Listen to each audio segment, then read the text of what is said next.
Hello, everyone. Welcome to the Sprint 260 and 261 review. This time we're going to do a double sprint review, so 4 weeks.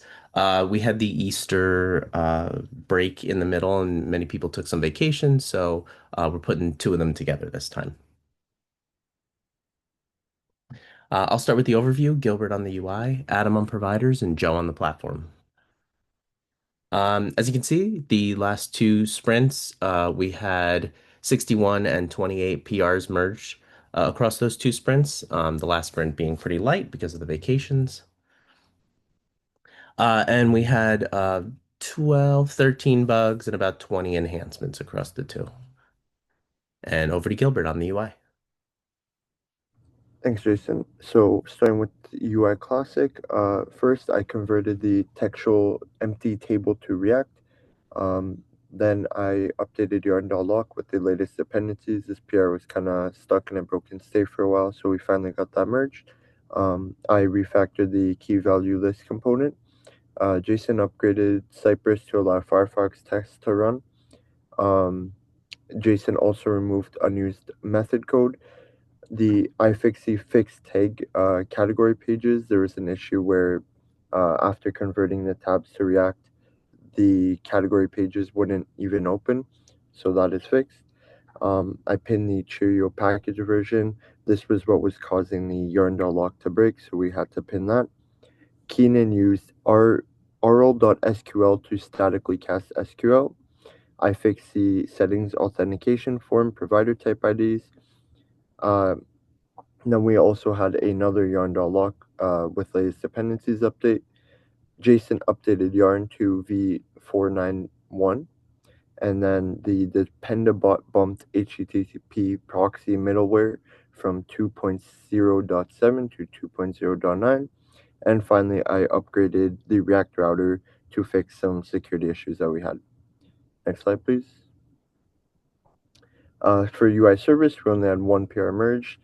Jason updated yarn to 491. That's it for the UI. Next is Adam. Thanks, Gilbert. For providers this sprint, Amazon, we got some updated instance types as well as a new region, the EU ISOE West region. I tried to find out what ISOE stood for, but nothing really told me. So there you go. If you need that, then I guess you know.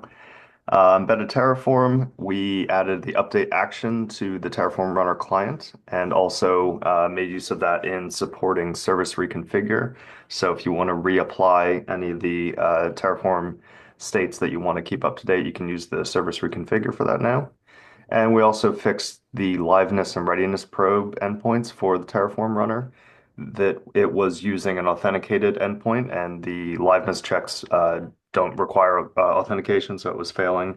We also made them consistent with the appliance Podman container that runs on appliances and the one that runs on Kubernetes. So they both use the same endpoint now.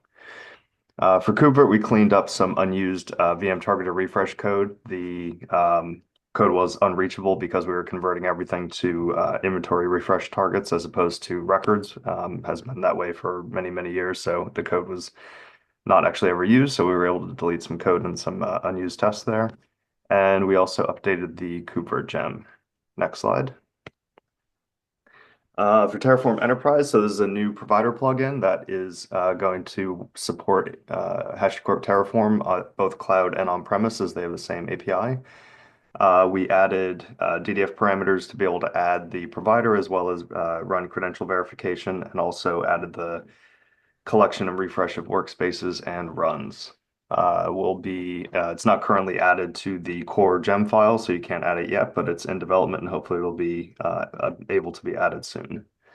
And finally, for workflows, we added item batcher support, which is one of the uh, features of the ASL spec that we didn't support yet. So Flow version 0.16.0 added support for that, and we pulled that into workflows in this sprint. That's it for providers. Over to Joe. Thanks, Adam. For platform enhancements, Jason added the renovate defaults to the plugin generator. I added a purge orphan tool to manually purge orphan rows from tables that are known to have orphaned associated rows. Next, Adam added a check for pending migrations before starting in the manage IQ DB ready script. When configuring external HTTP configurations on appliances, Jason removed the ping of an IPA server before connecting to it.